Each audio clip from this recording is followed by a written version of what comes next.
Hello. हाँ जी, good evening class. तो आज की क्लास में हम class 9 chapter 6 how force affect motion के आगे क्वेश्चंस करने वाले हैं। लास्ट क्लास में हमने बैक क्वेश्चंस के क्वेश्चन नंबर 1 से लेकर 30 तक कर लिए थे। आज हम इसी से आगे कंटिन्यू कर रहे हैं। 30 एक बार बच्चों को डाउट है तो 30 को कंटिन्यू करते हैं। ठीक है बच्चे, देखिए सबसे पहले 30 क्वेश्चन में हमें क्या बोला गया। क्वेश्चन में बोला गया है हमें, एक सेकंड, हाँ क्वेश्चन में बोला है an as footballer convert a penalty shot by kicking the football with a speed of. आपको बोला गया एक एस फुटबॉलर है, मतलब एक भाई फुटबॉलर है, उसको पेनल्टी किक मिली है। ठीक है, फॉर एग्जांपल यहाँ पे फुटबॉल है। ठीक है, पेनल्टी किक जब मिलती है तो क्या होता है भैया, देखो जब अपोजिट टीम कोई फाउल करती है तो दूसरी टीम, जैसे मान लीजिए मैं खेल रहा हूँ, एक सामने वाली टीम खेल रही है, दो टीम खेल रही है, टीम ए और टीम बी। मान लीजिए टीम बी ने अगर कोई गलती करते हैं ना, तो कोई चीटिंग करते हैं, तो टीम ए को एक पेनल्टी गोल मिलता है। और इसमें क्या होता है, कोई प्लेयर नहीं होता है, बस एक प्लेयर फुटबॉल को किक करता है, उसको गोल कराने की कोशिश करता है, इसको पेनल्टी किक बोलते हैं। तो पेनल्टी किक बोला गया है। तो पेनल्टी किक में क्या होता है बच्चे, पेनल्टी किक में स्टार्टिंग में जो बॉल होती है वो स्टेशनरी ऑब्जेक्ट एक जगह पर रख दी जाती है, यानी जो इसका इनिशियल पोजीशन होगा वो कितना हो जाएगा, 0 मीटर पर सेकंड। ठीक है, अब फुटबॉलर ने उसको किक करा, फुटबॉलर ने उसको किक करा। अब किक करने से उसकी जो स्पीड है वो कितनी हो गई, 108 किलोमीटर पर आवर हो गई। एक तरह से हमें क्या बोला गया, इसकी फाइनल पोजीशन बोल रखी है। क्या बोल रखा है, फाइनल पोजीशन, यानी कि आपको बी दे रखा है भैया, बी को चेंज करना पड़ेगा, वो बाद में देखेंगे। The estimate force they impact was 800 Newton. अब भैया उसने किक करते समय, जो फुटबॉलर था उसने किक करते समय कितना फोर्स लगाया था भैया, 800 न्यूटन का फोर्स लगाया था। कितना फोर्स लगाया था, 800 न्यूटन का। आगे बोला है the mass of the football pass, football का जो मास है वो 0.4 केजी है। Calculate the time of contact between their foot and football. आपको बताना है कि फुटबॉलर ने फुटबॉल को किक करने में कितना टाइम लगा, ये आपको बताना चाहिए। ठीक है बच्चे, ठीक है बच्चे, मतलब फुटबॉलर के पैर पे और फुटबॉल में किक करते समय उसमें कितना टाइम लगा, ये आपको बताना चाहिए। अब जो चीजें लिखी हुई है इसको साइड करते हैं भैया, एक सेकेंड।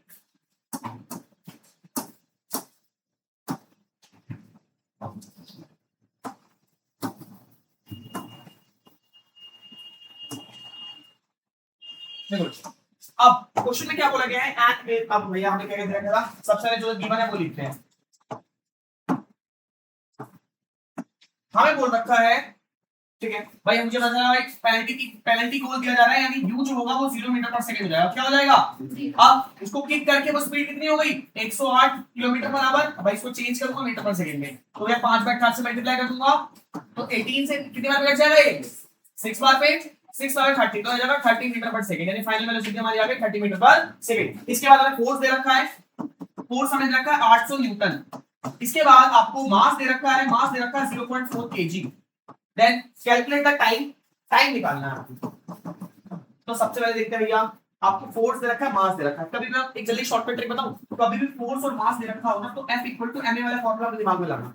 कभी भी फोर्स और मास दे रखा हो तो F इक्वल टू ma वाला फॉर्मूला अपने दिमाग में जरूर लाना। तो भैया यहाँ पे मुझे एक्स टाइम निकालना है। देखो तो सबसे पहले भैया F इक्वल टू ma, मुझे टाइम निकालना है। सॉल्यूशन स्टार्ट करते हैं। Force equal to mass into acceleration, force दे रखा है, मास दे रखा है, एक्सीलरेशन का फॉर्मूला क्या होता है, v minus u upon t, v minus u upon t। यहां मुझे v भी दे रखा है, u भी दे रखा है, t नहीं दे रखा, तो यहां से मैं t निकाल दूंगा। तो मैं क्या करने वाला हूं, सबसे पहले f equal to m, a की जगह v माइनस u अपॉन में t। अब देखो मुझे भैया f की वैल्यू पता है, m की वैल्यू पता है, u की वैल्यू पता है, d की वैल्यू पता है, t की वैल्यू नहीं पता, तो इस फॉर्म में मुझे एक वेरिएबल की वैल्यू नहीं पता, मैं बहुत इजीली उसको निकाल सकता हूं। तो वो दिक्कत परेशानी नहीं, बहुत इजीली निकाल पाऊंगा उसको, बहुत बढ़िया। अब देखिए किस तरह से हम करने वाले हैं। अब यहां पर फोर्स कितना है हमारा, फोर्स कितना है 800, मास कितना है 0.4 केजी में, बहुत अच्छी बात है। अब v माइनस यू, तो 70 का 30 में 0 जाएंगे, 30 ही बचेगा, अपॉन में t, अपॉन में। अब ये इसको सॉल्व करते हैं जरा से भैया। देखो 800 बराबर हो जाएगा, अब देखो 0.4 को 30 से मल्टीप्लाई करेंगे। क्या करना है, 0.4 को 30 से मल्टीप्लाई करना है, 0.4 को मल्टीप्लाई करना है 30 के साथ, हमारे पास 12 आंसर हो जाएगा। क्या आ जाएगा, 12 अपॉन में t। तो t की वैल्यू निकालनी है, मल्टीप्लाई हो जाएगा, डिवाइड जाएगा। तो अब देखिए क्या होगा भाई, हम जगह चेंज कर लेंगे।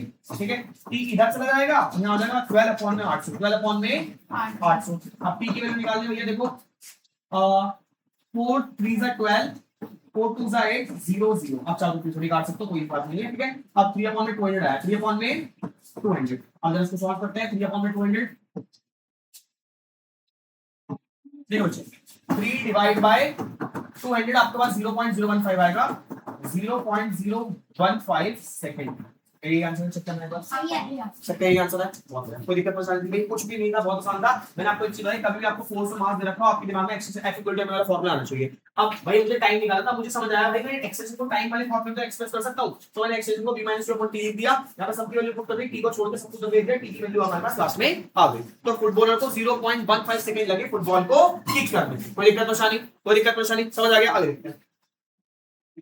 हाँ जी, एक सेकंड। हाँ जी क्लास, नेक्स्ट क्वेश्चन की तरफ देखते हैं। नेक्स्ट क्वेश्चन में क्या बोला है, क्वेश्चन नंबर 14 में, क्वेश्चन नंबर 14 में बोला है an object of mass 2 kg is moving with a constant velocity of 10 metre per second encounter of rough patch. अब देखिए यहां पर ना भैया एक स्मूथ सरफेस है, इसके बाद में थोड़ी रफ सरफेस है, ठीक है? होता है भाई सड़क, भाई यहां तक की प्लेन सड़क जो है प्लेन है, आगे भैया ऊपर कवर चल रहा है, ऐसे होता है। तो ऐसे दिख रहा है आपको बोला एक ऑब्जेक्ट है जिसका मास है 2 kg। ऑब्जेक्ट का मास कितना है भाई, साथ साथ लिखते रहो भाई, मुझे मास दे रखा है 2 kg, मास दे रखा है 2 kg। इसके बाद आपको बोला है ये ना यहां से यहां तक एक कांस्टेंट वेलोसिटी के साथ चल रही थी, ठीक है? Moving with a constant velocity, मतलब इसकी स्पीड यहां से यहां तक की सेम थी, यहां से यहां तक की स्पीड इसकी सेम थी। आपको बोला गया encounter a rough patch where the force of friction is 7 newton. अब यहां पर जब ये रफ पैच पे गई तो फोर्स ऑफ फ्रिक्शन कितना भैया आपको पता है, रफनेस बढ़ती है तो फ्रिक्शन बढ़ता है। फोर्स ऑफ फ्रिक्शन आपको यहां पे था 7 न्यूटन, कितना था 7 न्यूटन, ठीक है? अब at the same time an additional constant force 3n opposing the motion। अब भैया एक चीज और देखो, कल वाली क्लास में तुमको सा होगा जरा, अब मैंने बोला है इसी के साथ साथ यहां से 3 न्यूटन का फोर्स इसको रोकने की कोशिश कर रहा है, यहां से 3 न्यूटन का फोर्स को रोकने की कोशिश कर रहा है, ठीक है? तो हमने भैया इसकी तरफ डाल तो इस तरफ होगा, तो यहां पे एक और फोर्स लग रहा है, इसका फोर्स अपोज मोशन। भाई जो फोर्स इसको रोक रहा है वो कितना है, तो भैया वो 3 न्यूटन है, कितना है? तो टोटल इसको रोकने के कितना मोशन लग रहा है, 10 न्यूटन का फोर्स, 10 न्यूटन का फोर्स पे लग रहा है। अब ठीक है, after entering the rough patch how much distance does the object travel before coming to rest. अब जब ये रफ पैच पे पहुंच जाएगा तो कितना डिस्टेंस ट्रैवल करने के बाद वो रुक जाएगा, आपको ये बताना है, एस बताना है। आपको क्या बताना है, एस। क्या बताना है, एस। तो भैया आपको देखो क्या दे रखा है, पहले इसको स्मॉल कर देते हैं थोड़ा सा,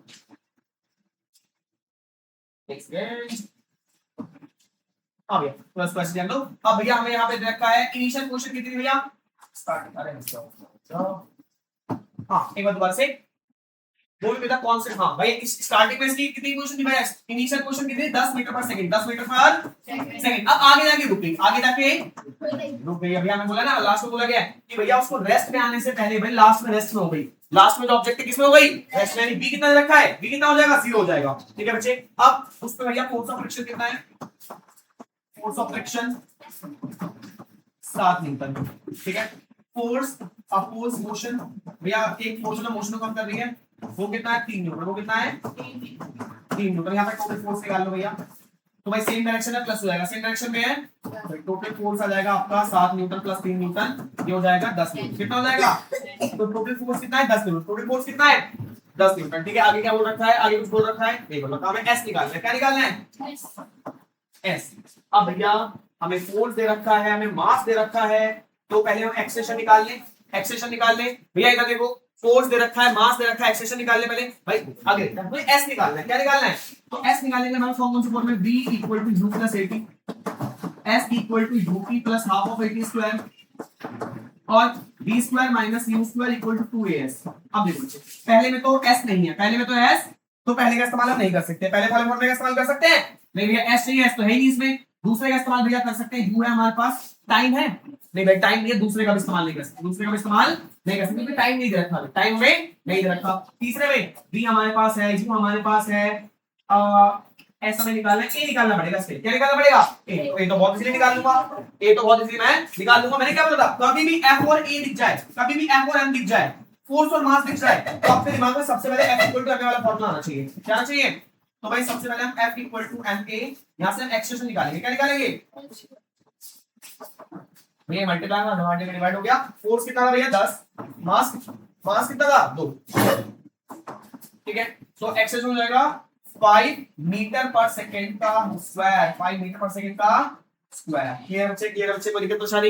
यहाँ पे एक्सप्रेशन निकाल दिया हमने, क्या निकाल दिया, एक्सेलरेशन। अब एक्सप्रेशन निकल गया तो भाई थर्ड काइनेमेटिक मोशन का इस्तेमाल करके हम अपना क्या निकालना था, हमें डिस्टेंस निकालना था, बहुत जल्दी हम निकाल लेंगे। तो भैया देखो v square minus u square equal to 2as, v कितना है हमारा, v कितना है 0, तो भाई 0 का स्क्वायर करो ना करो, u कितना है 10, 10 का स्क्वायर करना भैया तो माइनस का 100 आ जाएगा यहाँ पे 100 फीट। देखो 0 कुछ नहीं होता, 10 का स्क्वायर 100 माइनस है तो माइनस का, ठीक है बराबर 2 की जगह 2, a हमें निकालना है, वेट रुक जाओ, a दे रखा है, a 5 दे रखा है, s निकालना है, 2 5 जा 10, 2 5 जा 10s, अब मल्टीप्लाई हमारे के डिवाइड हो जाएगा, हमारा के डिवाइड हो जाएगा, s आ जाएगा हमारा माइनस का 10 मीटर, माइनस का 10, अब माइनस आने की माइनस का मतलब क्या है भैया अपोजिट डायरेक्शन, माइनस आने का मतलब क्या है अपोजिट डायरेक्शन, तो वेट मतलब डिस्टेंस जो होता है हमारा मोड में होता है भैया, डिस्टेंस जो होता है हमारा मोड में होता है, कहने का डिस्टेंस कोई भी नेगेटिव में नहीं हो सकता, तो डिस्टेंस हमारा आ जाएगा 10 मीटर, क्या आ जाएगा 10 मीटर, तो फिर 10 मीटर डिस्टेंस चल रहा है, चेक करना सही है बेटे, तो हम लिख देंगे भैया ऑब्जेक्ट को रेस्ट में आने के लिए, तो हम यहाँ पे लिखेंगे hands the object will cover 10 meter to stop, to come at rest, to stop या come at rest, ये रेस्ट में लिख दो या स्टॉप होने में लिख दो, एक ही बात है, ठीक है बच्चे, तो अपने ये हम आंसर हो, तो लेकिन भाई कल मैं क्लास में क्या करा आपने यहाँ पे माइनस कर दो, इधर हो, ठीक है आगे हाँ जी क्लास, अब नेक्स्ट क्वेश्चन की तरफ बढ़ते हैं, हाँ जी क्लास, बहुत इजीली हमने दो क्वेश्चन कर लिए, क्वेश्चन 50 देखते हैं, क्वेश्चन 50 में क्या बोला गया है, अ ट्रैक्टर पुल अ हैरो अप प्लगिंग टूल, देखो ये क्या हो गया, अब खेती करने के लिए आपने देखा होगा ट्रैक्टर के पीछे ना कुछ हर टाइप का बंदा होता है, ट्रैक्टर उसको खींचता है और मिट्टी जो होती है प्लग हो जाती है, ठीक है, आपने क्लास 9 आपने छोटी क्लास 8 में आपने पढ़ा होगा क्रॉप प्रोडक्शन एंड मैनेजमेंट के बारे में, उसमें आपने इसके बारे में पढ़ा होगा, ठीक है, तो एक ट्रैक्टर जो है वो उसको खींचता है with a net force F, हमें फोर्स नहीं दे रखा कितना है, हमें बस बोल रहा था भाई किसी फोर्स का खींचता है, is an acceleration of a1, और जो जितना एक्सेलरेशन होता है वो a1 होता है, सबसे पहले भैया पहली कंडीशन क्या बोल रखी है, पहली कंडीशन लिखना सॉल्यूशन, तो भैया लिख लो पहली कंडीशन ट्रैक्टर पुल्स अ हैरो, भाई ट्रैक्टर जो है एक हैरो पुल कर रहा है, ठीक है, इसमें आपको बोला गया फोर्स जो है वो F में मतलब कांस्टेंट फोर्स है, फोर्स को कांस्टेंट मान रखा है बोला गया है, और एक्सेलरेशन जो हो रहा है वो a1 है, एक्सेलरेशन जो हो रहा है वो a1 है, ठीक है बच्चे, ये आपको दे रखा है, अब सेकंड केस क्या दे रखा है आगे देखते हैं, ये फर्स्ट केस है हमारा, यहां फर्स्ट केस लिख देना, सेकंड केस में क्या बोला गया है, सेकंड केस में बोला गया है the same tractor pull a trolley of mass m2 with a force, अब अगले केस में भैया पहले वो हैरो को मतलब वो प्लगिंग टूल को रख के आई, अब वो ट्रॉली को खींच रही है, अब वो ट्रॉली को खींच रही है, समझ रहा है, मान लो मेरे पास एक ट्रैक्टर है, मुझे खेत में से हैरो भी लेके जाना है और ट्रॉली भी लेके जानी है, तो पहले मैं उसको उस ट्रैक्टर में हैरो जोड़ लूंगा, उसको घर पर रख के आ जाऊंगा, ट्रैक्टर वापस लेके आऊंगा, फिर ट्रॉली को जोड़ के उसको घर पर ले जाऊंगा, समझ आ रहा है ओके ओके, अब देखो सेकंड केस में क्या होगा, ट्रैक्टर क्या करता है, tractor pools a trolley, so tractor जो है ट्रॉली को पुल करता है, ठीक है, फोर्स कितना भैया, फोर्स F है कांस्टेंट है, और अब जाओ एक्सेलरेशन कितना होगा, एक्सेलरेशन बोल रखा है आपको a2 एक्सेलरेशन होगा, वेट आपको बोला है इसका मास को क्योंकि इसका कुछ मास है भैया, इसका मास m1 हो जाएगा, इसका मास m2 हो जाएगा, हाँ भैया इसका मास कितना हो जाएगा m2 हो जाएगा, ठीक है आगे बोला गया है, ठीक है, उसी फोर्स के साथ इसको भी खींचा जा रहा है, एक्सेलरेशन a2 हो जाएगा, मास इसका m2 है, ठीक है बच्चे, दो क्वेश्चन समझ आया पहले आपको बोला गया ट्रैक्टर है, ट्रैक्टर एक हैरो को खींच रहा है, हैरो का कुछ मास है, ठीक है, अब उसको खींच रहा है तो कुछ एक्सेलरेशन होगा, अब दूसरे केस में आया ट्रैक्टर उसी फोर्स के साथ एक ट्रॉली को खींच रहा है, ट्रॉली का अलग मास है, ट्रॉली का अलग मास है, भैया मास बदलता है तो एक्सेलरेशन भी बदलता है, आपको पता ना मास और एक्सेलरेशन इनवर्सली प्रोपोर्शनल होते हैं, मास बढ़ता है तो एक्सेलरेशन घटता है, तो ऐसा कुछ, अब आगे बोला गया है if the tractor figure 6.42 a bar magnet and a magnet compass figure trolley, if the tractor 6.42 a bar magnet and a magnetic compass now pull the trolley with the hollow placed on it with the same force, then obtain an expression for the resulting acceleration in term of a1 a2 ignore friction, आपको बोला गया एक और case है, अब हमें बोला गया है मान के चलो कि वो ट्रैक्टर अब क्या कर रहा है, अब की बात दोनों को साथ में ले जा रहा है, ट्रैक्टर है, अब वो ट्रैक्टर है, ट्रैक्टर पुल बोर्ड मैं दोनों खींच के ले जा रहा है, m1 प्लस m2 दोनों को लेके जा रहा है, मतलब अब पहले ट्रैक्टर में ट्रॉली बांधी, ट्रॉली के ऊपर हॉर्न रख दिया, भाई ऐसा नहीं करना सकता था भाई, अलग अलग आने की बजाय तेल फूकने की बजाय एक ही बार में दोनों को ले जाओ, ठीक है, तो अगले दिन उसने क्या करा, उसने सोचा है मैं अलग अलग लेके आया, मैं एक ही साथ ले आता, तो अगले दिन उसने क्या करा, एक ही साथ लेके आया उन दोनों को, ठीक है, अब भैया फोर्स सेम था, ट्रैक्टर की पावर सेम थी, ट्रैक्टर की पावर नहीं बढ़ी, फोर्स कांस्टेंट था हमारा, भैया एक्सेलरेशन बदला होगा नहीं बदला होगा, भाई एक्सेलरेशन बदला होगा, एक्सेलरेशन आपका बदला होगा तो आपको वही बताना है। देन ऑब्टेन एन एक्सप्रेशन, मतलब एक्सप्रेशन के आपको एक एक्सप्रेशन निकालना है, मतलब मैथ्स की फॉर्म में बताना है एक्सप्रेशन क्या होगा, एक्सप्रेशन बताना है आपको क्या होगा। ठीक है ठीक है ठीक है, तीन केस समझ आए, तीन केस समझ आए भाई। सबसे कम लोड इसमें था, फिर लोड बढ़ा, फिर लोड और बढ़ गया। ठीक है, ये केस था आपको। अब इधर देखो, देखो इधर यहाँ पे भैया मान लो गाड़ी स्पीड का जाएगी, ट्रैक्टर के पीछे बहुत हल्का बांधा, वो फुल स्पीड जाती। दूसरे में थोड़ा वजन बढ़ा तो उसकी स्पीड कम हो गया, एक्सेलरेशन कम हो गया। तीसरे में भाई और वजन बढ़ा, उसकी और स्पीड कम हो गई। ठीक है, ऐसा मेथड चल रहा है यहाँ पे। तो भैया फर्स्ट कंडीशन के लिए हमारे पास क्या बनेगा, हमारे पास होता है F equal to M A, F equal to M A. ये होता है भैया फोर्स हमारी फिक्स है, फोर्स हमारी, मास हमारी m1 है और a हमारा a1। पहले के लिए ये रखा, पहले के लिए हमने ऐसा बनाया। दूसरे के लिए फिर से F equal to M A, force हमारा कांस्टेंट है, मास m2 हो गया और एक्सेलरेशन भी a2 हो गया। ठीक है, अब इन दोनों को भैया, इन दोनों से पहले एक्सेलरेशन की वैल्यू निकाल लेते हैं, एक्सेलरेशन की वैल्यू निकाल लेते हैं। ठीक है, ये आपकी पहली क्वेश्चन से आया, ये आपकी दूसरी क्वेश्चन से आया। अब यहां से हम पहली क्वेश्चन से, ठीक है, मेरा पहली कंडीशन से आया F equal to M A m1 a1। अब भाई a1 की वैल्यू निकालेंगे तो F upon m1, F upon, ये एक्सप्रेशन आगे काम आएगा। ठीक है, अब दूसरी कंडीशन क्या दे रखी थी मुझे, F equal to m2 a2, m2। अब एक्सप्रेशन की वैल्यू निकालनी है, मास से डिवाइड हो जाएगा, मास क्या हो जाएगा, डिवाइड हो जाएगा। मतलब मैंने क्या करा, पहले मैंने दोनों, ये दोनों कंडीशन, मैं तीनों का तीसरे का कौन सा निकालना है, दोनों कंडीशन की मैंने F equal to m second law of motion से मैंने दोनों कंडीशन, मास की जगह m1 रख दिया, एक्सप्रेशन की जगह a1 रख दिया, पहली कंडीशन बना ली। दूसरे में क्या बोल रखा है, F इक्वल टू m, मास की जगह m2, एक्सप्रेशन की जगह a2। अब दोनों में मैंने एक्सप्रेशन की वैल्यू निकाल ली, a1 को यहां पे कांस्टेंट रख दिया, मल्टीप्लाई वहां से डिवाइड हो गया, a1 की वैल्यू आ गई f upon m1, f upon m1। अब सेम a2 की वैल्यू आई f upon m2, f upon m2। आगे देखते हैं, आगे देखते हैं। अब भैया तीसरे वाले कंडीशन में, एक सेकंड सबको छोटा कर लेना थोड़ा सा। तीसरे वाले कंडीशन में क्या होगा हमारे साथ, तीसरी वाली कंडीशन में जो हमारा एक्सेलरेशन होगा, तीसरी वाली कंडीशन में जो हमारा एक्सेलरेशन होगा वो दोनों के एक्सेलरेशन प्लस का होगा। Wait wait wait wait, F equal to m, F equal to ma। अब एक्सेलरेशन की वैल्यू मुझे, एक सेकंड एक्सेलरेशन की वैल्यू मुझे, हाँ जी। तो अब देखिए गाइस यहाँ पे ना हमें भाई एक्सेलरेशन नहीं था, एक्सेलरेशन नहीं निकालना चाहिए था, यहाँ पे एक्सेलरेशन नहीं निकालते, मास निकाल लेते। एक मिनट रुक जाओ, एक सेकंड कोई दिक्कत नहीं है। इधर पहले कंडीशन देखते हैं, हमारी कंडीशन क्या बन गई थी भैया पहली कंडीशन से, भाई पहले बात से हमारी F इक्वल टू m चल रहा था। अब F m कितना था m1, a कितना था a1। ठीक है ठीक है, अब सेकंड कंडीशन से क्या बन रहा था, सेकंड कंडीशन से F इक्वल टू m, तो भैया यहाँ पर m की जगह m2 और a की जगह a2। अब थर्ड वाली कंडीशन निकालेंगे भाई, थर्ड में कितना हमारा, थर्ड को एक्सप्रेस करना तो F इक्वल टू m से तो करूंगा, F इक्वल टू m से करूंगा। अब भाई यहाँ पे अगर तो यहाँ मल्टीप्लाई हमारा भी डिवाइड हो जाएगा, हमारा क्या हो जाएगा भाई, देखो यहाँ पर फोर्स तो कांस्टेंट है, अब मास की वैल्यू निकाल लेता हूँ। फोर्स तो कांस्टेंट है, फोर्स तो ऐसे ही रहेगा, मास की वैल्यू निकाल लूंगा इन दोनों के मास को प्लस करके। यानी यानी यानी तीसरे वाले केस में मास कितना था, तीसरे वाले केस में मास कितना था, तीसरे वाले केस में मास दोनों का प्लस था, तीसरे वाले केस में मास दोनों का प्लस था। भाई देखो पहले वेट कम था, दूसरे वेट बढ़ा, तीसरे में कितना वेट हो गया, दोनों को मिला दिया ना तो दोनों का मास प्लस हो जाएगा, दोनों का मास प्लस हो जाएगा। तो यहाँ से इन दोनों का मास निकाल लेते हैं भाई थोड़ा। ठीक है, तो भाई यहाँ से फर्स्ट केस से मास कैसे निकलेगा, फर्स्ट केस से F अपॉन में ये मल्टीप्लाई वहां से डिवाइड हो जाएगा, F अपॉन में A1 आ जाएगा m1। पहले का मास ये आएगा, पहले का मास ये आएगा। दूसरे का मास कैसे आएगा भैया, दूसरे का मास A2 इधर रख देंगे, सॉरी इधर देखो m2 इधर कांस्टेंट कर देंगे, a इधर मल्टीप्लाई वहां जाके डिवाइड हो जाएगा, वहां जाके डिवाइड हो जाएगा, ये हो जाएगा m2 की वैल्यू, ये हो जाएगी m2 की वैल्यू। अब इसको सॉल्व करते हैं जरा से। अब देखो भैया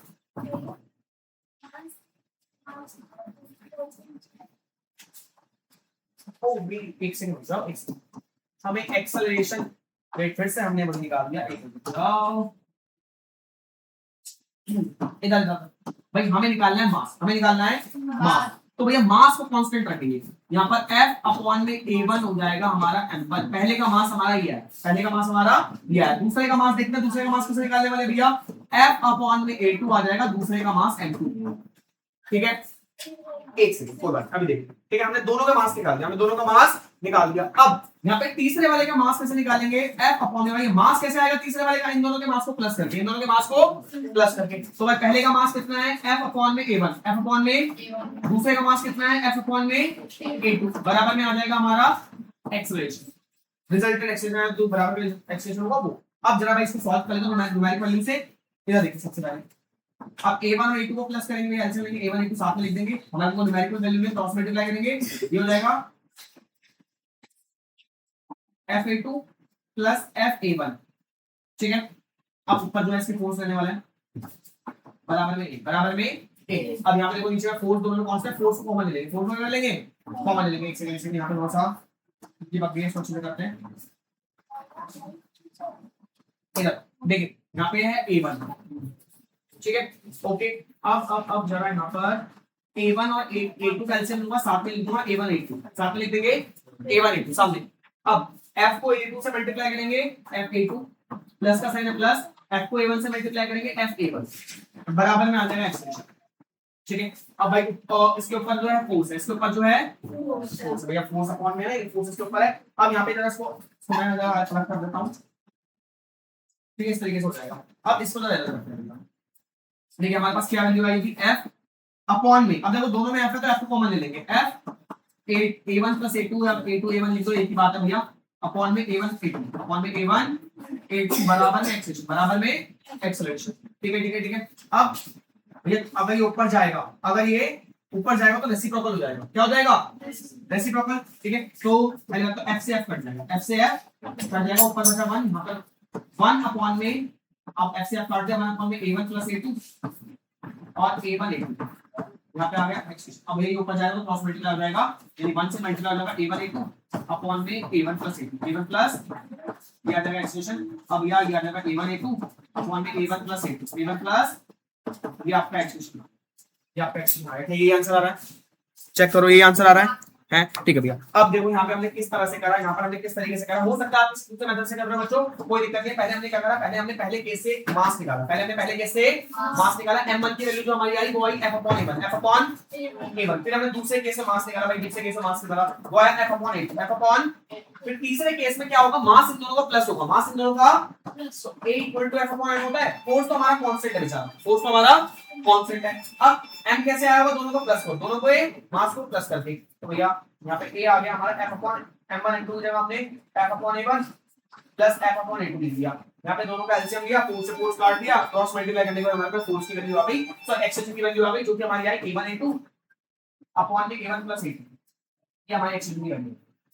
समझ आया, समझ आया भाई। क्वेश्चन थोड़ा अच्छा ट्रिकी क्वेश्चन था, अच्छा क्वेश्चन था। चलिए हमें ये देखना था कि भाई फोर्स तो कांस्टेंट है, फोर्स तो हमारा कांस्टेंट है, एक्सेलरेशन तो भाई वेरी करेगी, तो हमने सबसे पहले दोनों का मास निकाल दिया, पहले कंडीशन में मास निकाला, दूसरे कंडीशन में मास निकाल दिया। अब यहाँ पे दोनों के मास को प्लस करके सॉल्व करेंगे, हमारा एक्सेलरेशन की वैल्यू फॉर्मूला आ गया, तो हमें एक्सप्रेशन बना दी, एक्सप्रेशन हमने बना दी। अगर हमें कोई टर्म दे रखी हो तो हम वहां पे आंसर आ जाता। समझ आ रहा है, समझ आ रहा है, कोई दिक्कत, इस तरीके से हम आंसर करने वाले हैं, बहुत बढ़िया। आगे देखते हैं, हाँ जी class, last question of this chapter and then chapter will be यहाँ पे आगे। हाँ जी आगे 16 क्वेश्चन में क्या बोला गया है, when the pole of a bar magnet is brought closer to a magnetic compass, the bar magnet and the compass needle which is also a magnet exert a magnetic force on each other as per the Newton's third law of motion. Both the forces are equal in magnitude and opposite direction, however the compass needle move whereas the bar magnet does not move. Explain why. आपको बोला भैया देखो आपके पास एक bar magnet है, क्या है bar magnet, आपसे बार मैग्नेट देखो यहाँ पे नॉर्थ लिखा होता है, यहाँ पे साउथ लिखा होता है, इसके सामने हमने कंपास लिख दिया, नॉर्थ साउथ ईस्ट वेस्ट, और इसके पास एक निडल है क्योंकि मैग्नेटिक, ये मैग्नेटिक निडल है, मैग्नेटिक निडल। भाई रीजन देना है, आपको बोला गया अगर हम इन दोनों को आसपास लाएंगे ना तो भाई दोनों एक दूसरे बराबर फोर्स लगा रहे होंगे, हमें पता है भाई every action has an equal और अपोजिट एक्शन। ये बार मैग्नेट, भाई ये बार मैग्नेट इस कंपास पे जितना फोर्स लगा रही होगी, ये बार मैग्नेट इस कंपास पे जितना फोर्स लगा रही होगी उतना ही फोर्स ये कंपास भी लगा रहा होगा, तो उतना ही फोर्स ये कंपास भी लगा रहा होगा। Every action has an equal और अपोजिट एक्शन, सभी एक्शन का एक इक्वल और अपोजिट एक्शन होता है, third law of motion, third law of motion, ठीक है बच्चे। तो अब यहाँ पे क्या हो रहा है, ये निडल तो मूव कर रही है, ये निडल तो मूव कर रही है, लेकिन ये बार मैग्नेट मूव क्यों नहीं कर रही है भाई, क्यों? क्योंकि भाई निडल का मास जो है बार मैग्नेट के मुकाबले बहुत कम है, ठीक है। तो निडल मूव कर रही है लेकिन बार मैग्नेट का मास ज्यादा है, इसलिए वो मूव नहीं कर पा रहा है, निडल जितना उससे फोर्स लगा रही है उससे वो मूव नहीं हो रहा है, ठीक है। तो भाई लिखना है आपको हियर बोथ निडल एंड, ये वही वाला कॉन्सेप्ट है जो हमने देखा था ना कि एप्पल, पृथ्वी जो है एप्पल को अपनी तरफ खींचती है, एप्पल भी पृथ्वी को अपनी तरफ खींचता है, लेकिन एप्पल का मास कुछ भी नहीं है, एप्पल का मास पृथ्वी के मास के मुकाबले कुछ भी नहीं है, तो एप्पल पृथ्वी को अपनी तरफ नहीं खींच पाता। और पृथ्वी का बहुत ज्यादा मास होता है, इसलिए जिसका ज्यादा मास होता है वो उसको अपनी तरफ खींच लेता है। जैसे मान लो यहाँ पे एक मोटा व्यक्ति है, यहाँ पे एक पतला व्यक्ति है, ठीक है, मोटा व्यक्ति खींचा तो उसके तरफ जाओगे तो उसके तरफ, ठीक है, भेजो बैक पे चलो आप दोनों। हाँ भैया वही वाला कॉन्सेप्ट है एप्पल वाला। तो here both the needle and bar magnet exert force on each other, but only compass needle move because the mass of needle is very less than bar magnet.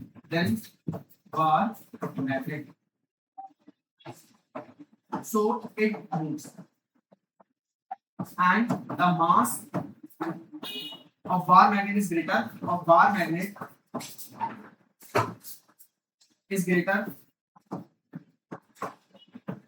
Thus it does not move. ठीक है भैया, chapter आपका finish.